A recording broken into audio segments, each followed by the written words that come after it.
Right, hello there everyone, welcome back to James Redmond TV and welcome back to the Redmond Roundup, the show where we give you all your latest football and LFC related topics. People, if you do enjoy the video, and only if you enjoy the video, then smash a like and subscribe, and let's get into today's Redmond Roundup. Right, so the first thing that I'd like to talk about is man like Felipe Coutinho. Felipe Coutinho, in the words of Alberto Moreno. Listen mate, I love it, Felipe Coutinho, my G, legends of the club, but I'm hearing rumours that, well, he's not really a legend because he hasn't won nothing, but like he has his own little era, do you know what I mean? I don't want to be throwing around the word legend. Like, for example, I think Gini is more of a legend than Coutinho, but listen, like that's another conversation.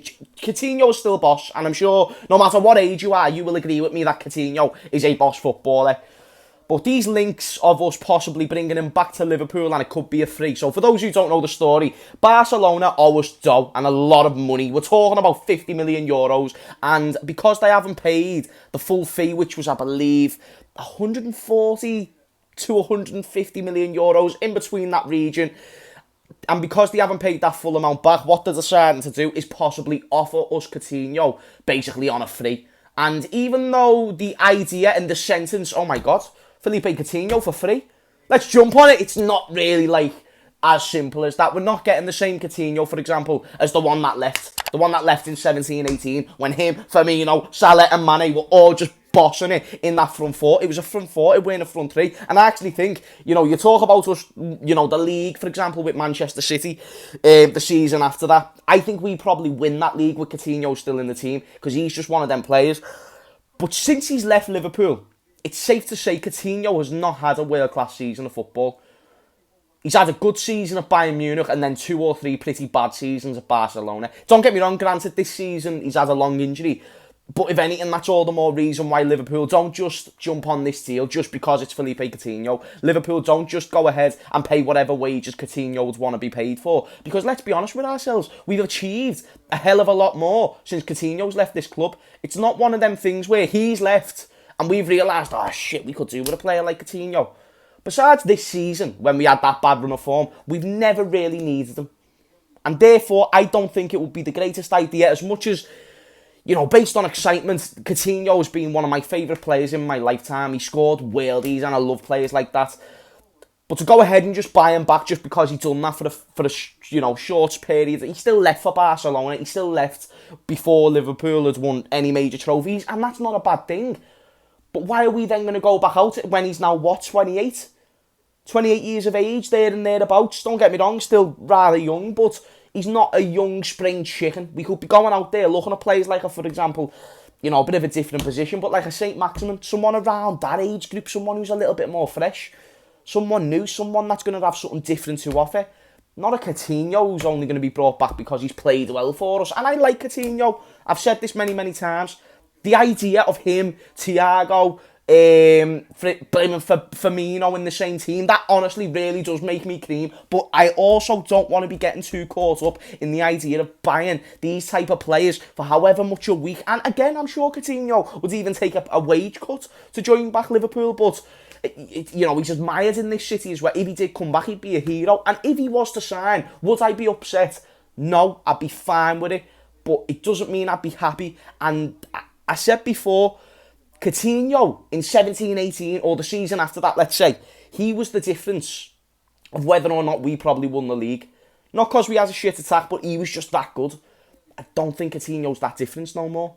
So if he's not going to bring that difference, then what's the point in bringing him? Let me know what you think in the comments down below. So, news coming out about Gini, well, basically a quote coming out from himself, which I'm not going to lie, is very, very interesting. I've said for months and months and months, the saga around this Gini situation and it is a saga. It genuinely baffles me on so many different levels that we haven't been able to know a little bit more about it. And what I don't like about this situation is the painting that it's not even that FSG have drew this painting. Fans have drew this painting that Gini Wijnaldum is just an only money grabbing cunt. He's only left because of the money, and therefore he didn't really love the club like we all sort of thought he did. And, you know, people saying things like, well, oh, if Gini wanted this much money, it's not the way the club works, or this, that and the other. And I just think when it comes out and he's saying things like this, for example, the truth will come out and the situation on me leaving. If he's coming out and saying that publicly,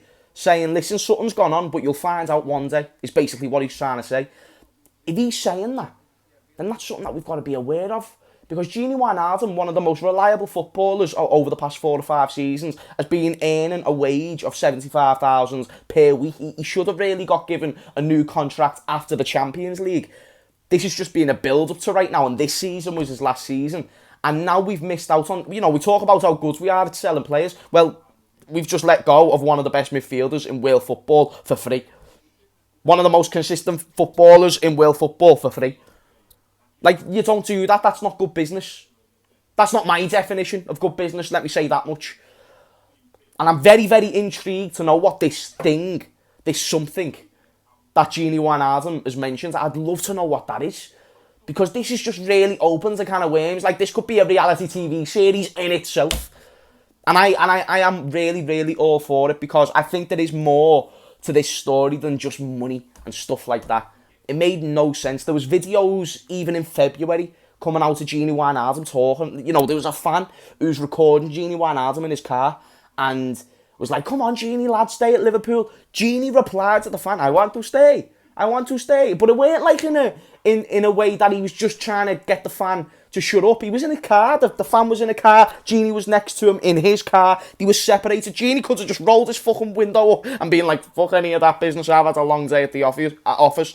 But instead, he interacted, talking about it. The fan's there like this with his phone as well, by the way. If someone's there like this to you, you're going to know and you're going to be notified in your brain that they're recording you.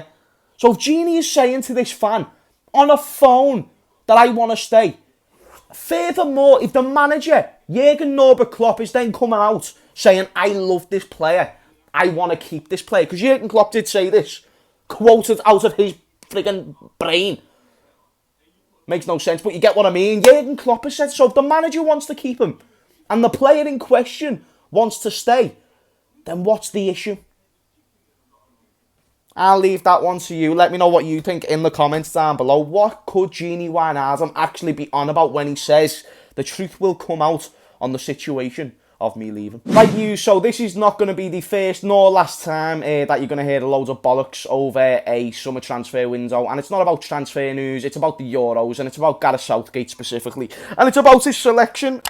Trent is looking very, very likely that he's not going to be going the Euros. Reports have been flying around all day from numerous sources about Trent possibly not being able to play in the Euros. And does that make me sad? For him, yes. But I don't care, because it's not like he's going there to miss out on a Euros. Like he's missing out on the tournament, but he's not missing out on a trophy or anything like that. And to be honest, there's something rather offensive about Trent going there and possibly just sitting on the bench for the whole tournament. I'd rather him stay at Liverpool, where he's not going to get injured. And again, this is me being purely fucking selfish of wanting Liverpool to do well. I'd be much happier with the good end that he had to, the end of last year, being able to carry that over to next season with no interruptions of injuries. I like that more than the idea of him going to England and possibly getting an injury and ruining that momentum that he built last season.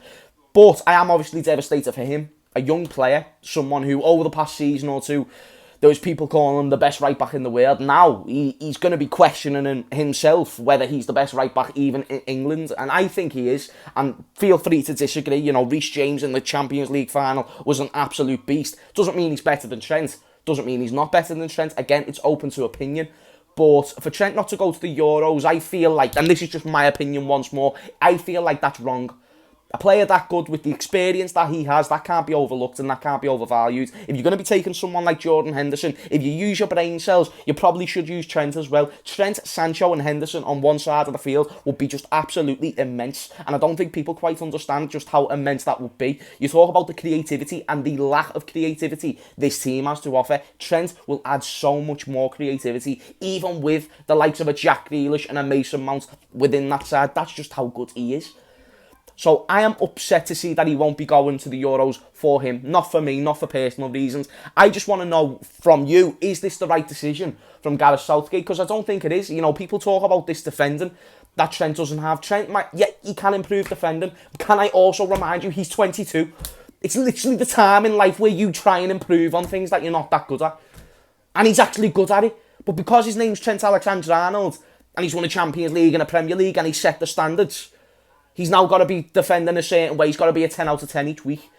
So you can be the best attacking fullback in the world and be a good defender. Because Trent is a good defender. He's not shit. He's not the best. He's certainly not the best, and he's not even close. But he's a good defender. So if you combine a good defender with a very, very good... There's no fullback in world football who can attack better than Trent. There's no fullback in world football who has the delivery of Trent Alexander-Arnold. And I will happily listen and wait for seconds, upon minutes, upon hours, upon years for another answer to intercept what I have just said. Because honestly, mate, I really don't think there is anyone, and that's not biased. I think Reece James, going forward, is phenomenal. I think he's kind of like the reverse of Trent. Very good defensively. Going forward, solid, very solid. I like Reece James. I'm not even trying to make this a thing about Trent and Reece James. But to say Trent is a bad defender, that's what I don't like, because he's not a bad defender. If you want to pull out stats, he's got better stats than all the other right backs. And I don't even believe stats always tell the full story. But in a team where the right back position is specifically made to be exposed, also, you haven't got the players who usually play in this system with Henderson and, you know, Joe Gomez, who's on that hand side and likes to cover him for Trent. And he's still being able to get out of the trenches and come back stronger. I feel like people don't put enough respect on that when it comes to Trent. But listen, that's not for them to like Trent. It's for us to love Trent and know what he can actually do. And again, as long as he's doing it in a Liverpool shirt, that's all I care about. But let me know what you think about this in the comments down below. Right, and before I end this video, listen, we talked about Gini earlier, of course. He's on his way to Barcelona. Another player that is on his way to Barcelona in Sergio Aguero. I saw pictures in him in a Barcelona kit. It looks very, very weird, I'm not going to lie. I'm so accustomed to seeing him in a sky blue Man City shirt. It's kind of unbelievable. He is just such a legend.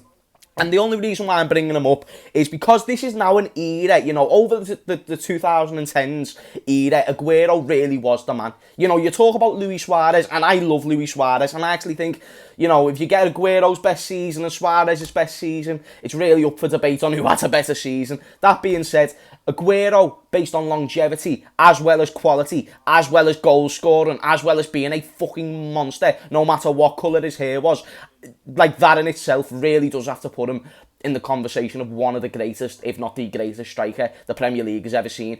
I would not be offended to hear anyone say he's the greatest striker to ever grace that league. I really, really wouldn't. He's that damn good. I know he never won the Champions League and it never ended that well, but I just want to ask, do you think this is good or bad business for Barcelona? And from their point of view, Aguero is what, 32? He'll be turning 33 next season. He'll get to play with Messi. And for those who don't know, Messi and Aguero have a very good bond and a very good relationship. I believe one of them, or maybe even to each other, they're like the godfather of each other's kids. I can't remember which way it was. Either way, they're very, very close. And on top of this, Barcelona are bringing in loads of good. Gini Wijnaldum's joining the club. I believe Memphis Depay is going to be joining on a free. You know, these are all free signings. Absolutely insane when you really think about it.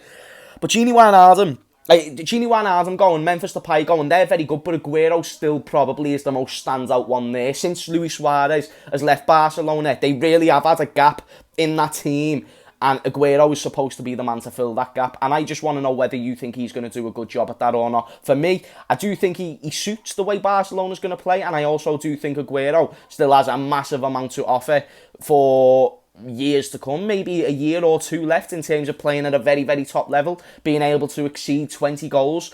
But the thing that you do always have to worry about is injuries. And, you know, Barcelona sold Luis Suarez because he's old. But Luis Suarez didn't want to leave. Literally, he leaves, joins Atletico Madrid and wins the league with Atletico Madrid. Suarez is someone who does not get many chances, and, you know, especially in an Atletico Madrid team where he plays so defensive, he really doesn't get that many chances. And to see him still get the goal tally, he's got to win the league. I know Luis Suarez is a bad knobhead and, you know, he's done a lot of questionable things. But just based on a footballer's point of view, it's good to see that he's still got that level, man. You know what I mean? And Barcelona heavily fucked up, and they need this transfer with Aguero to really work out for them. Because, again, if they don't fill in that void, if they don't fill in that gap of where they need them extra goals, not just coming from Messi or players like that, they need it from someone who is going to be reliable. It's interesting to see whether that person is going to be Aguero. Also, do you think Aguero has had his last chance at winning a Champions League? That's another thing I want to know, because Barcelona, they're not the perfect team, but they are improving. Memphis Depay improves them. Gini Wijnaldum improves them. Aguero improves them. That they are much better now for having them players than they was before. We can all agree on that, and if you don't agree on that, that's mad.